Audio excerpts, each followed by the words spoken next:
Өглөөний мэнд төргий. За өнөөдөр Монголынхон 2 дахь том нуруу болох Хангаан нурууныхаа талаар тодорхой хэмжээний мэдлэгтэй болж авцгаая. За манайхан харин лайк андарч, саб андарч, комент бичээрэй. За туглан сууж таалан болгоно уу. Монгол орны нутгийн төвсгэр Завхай аймгийн нутгаас Төв аймгийн нутаг хүртэл 700 орчим км үргэлжлэсэн том нуруу. Дэлхийн усны хагалбар болдог. Хамгийн өндөр оргил нь далайн түвшнээс дээш 4021 м өндөр отхон тэнгэр уул юм аа.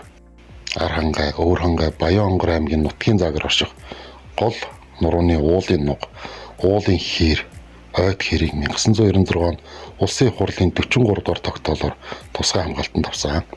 Хангаан нуруу нь Монголын хамгийн их хурд ундаг бүс юм аа. Хангаан нуруу бол Монгол орны байгалийн ерөнхий тэнцвэрийг хадгалж улмаар, ой тайг, говь цөлийн талархах хүрээг хязгаарлаж байдаг байгалийн бие даасан их мужийг үсгэнэ. Хангаан нуруу нь түүний тал бүрээс нь хүрээлсэн өвөр байгалийн уулт тайг, Төв Азийн цөл, Алтай соёлын улс, Дагвар Монголын хэр, их янганы улс зэрэг байгалийн их мужуудын уулзар загт байрлах өвөрмөц нутаг юм аа. Хангаан нурууны байгалийн зохицлолт газарт төрийн тахилгад отхон тэнгэр болон суур хайрхан уул бий. Хангаан нуруу нь агаар тэгдсэн хэмжээний чигийг хүртэх шингэн үлдээдэг. Тийм учраас Хангаан нуруу хашаан болог ихтэй дээр олон том голууд их хон урсдаг байна. Тухайлбал Орхон, Ханы, Чулууд, Идэр, Тамир, Тэрх, Онг, Төв, Байдраг, Завхан зэрэг голууд болно. Хангаан нурууны өрөөс их авсан голууд говийн 5 нууранд цутхан говь нутгийн амьдралын тэтгэгч их сурвалж болдог. Харин хойд зүгт Орхон сэлэг мөрөнтэй нээж байгаль нурт тэтгэнэ. Уулын хажуугаар Шинс, Хушин, Тайгын урмал ургаж орой болон хераар нь бушилзалт, хулалжилт бүлгийн урмлууд зохино. Уулын бил, голын хөндөд сэрэг өвс, ботуул, дааган сүүл, хялган зэрэг хэр талын олон нас дүүт урмал хэлбэг тохиолдно. Бууг гахаа, бор гөрөөс, хэрэм, жирэг чандах тарваг зурам байхаас гадна өмхий хүрэн мануул мэрсэр бий. Идэх шонхор шувуу, галуу, зэрд, шонхор, усны нөмрөг, бүргэд зэрэг ховор шууд хэлбэгтэй. Хангаан нуруу нь Монгол орны болон Төв Азийн экологийн тэнцлийг хангахад онцгой нөлөө бүхий Хангаан уулархаг мужийн байгалийн бүслүүрийн үндсэн хэв шинжийн иж бүрдлийг төлөөлсөн дэлхийн усны айс савын гол хагалбар нутаг болдог. Монгол орны ус зүй, уур амьсгалын өөрчлөлт, экологийн тэнцвэрт байдалд онцгой нөлөөтэй тийм газар байх нэ. Архангай, Өвөрхангай, Баян-Онгор аймагуудын 11 сумын нутгаас орсон 888,455 га газрыг улсын тусгай хамгаалтанд авсан байдаг.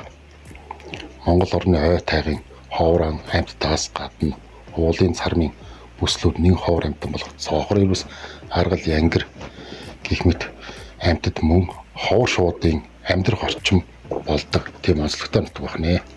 Сүүлийн үед хурдтай явагдах болсон уур амьсгалын өөрчлөлтийн улмаас экосистемийн тогтвортой байдал алдагдах, биологийн төрөл зүйлийг хадгалан үлдэх, түүнд дасан зохицсон, чиглэсэн менежментийг хэрэгжүүлээд онцгой ач холбогдолтой нутаг юм аа. Нийгмийн хөгжлийн шаардлагыг нийцүүлэн тусгай хамгаалалттай газар нутгийг зөвшөөрөгдсөн бүс нутагт байгалийн үзэсгэлэнт байгалийн баялагийг түшиж, байгалийн ажил жуулчлалыг нутгийн иргэдэд төшөглөн хөгжүүлэх тийм боломжтой газар нутаг байх нэ. За Хангаан нуруунд хур бороо элбэг 550-аас 560 м тундас унах элбэг бий. Цасан бүрхүүлийн зузаан дунджаар 5-аас 10 см, хамгийн ихтэй 40-өөс 50 см хүрнэ. Тус мужийн ихэнх нутагт олон жилийн цэвдэг, чулуулаг үргэлжилсэн тархалттай тохиолдно. Ялангуяа уулын ар хажуу уулсын хоорондох хөндий хотор олон жилийн цэвдэг тогтвортой оршиж, цэвдэгт үеийн зузаан хэдэн 10 м үргэлжлэдэг байх нэ. Хангаан нурууны уулархаг хэсгийн налуугийн дунд ба хормын хэсэг мөн хуурай хөндийнүүдээр тал хээрийн хөрөн хөрс зөглөн тархсан. Ингэрийн урд хэлээр хуурай хээрийн цайвар хөрөн хөрс хаяа тохиолдно. Ялангуяа хөдөө аж ахуйн үйлдвэрлэл ач холбогдлоороо уулын нугын, уулын хүрэн, тал хээрийн хөрөн хөрс онцгой байрыг эзэлдэг байх нэ. Хангаан нурууны байгалийн зохицолборт газарт нийтдээ 177,737 га буюу нийт нутаг дэвсгэрийн 17% нь ой мод эзэлдэг. Энэ ой модны дундаа Хушин ой, зөнгөлөн ургадаг. За хушин айн нөхөн сэргээлт нь ихэвчлэн шинсэн хушин огоор нөхөн сэргээдэг байх нэ. Хүн хангаан нурууны тэр аймуудыг иргэд ахуйн хэрэгцээнд зориулан одоо төлөх зэргээр одоо ашигладаг. Мөн олон төрлийн жимс, мөөг гэх мэт ургамал ургадаг, жимс ургадаг. Хангаан нурууны ургамлын талаар ярилцъя. Одоогийн байдлаар хангаан нурууд 1214 зүйл ургамал бүртгэгдсэний 1062 зүйл нөөцлөг 150 модлог сөөлөг ургамал бүртгэгдсэн байна.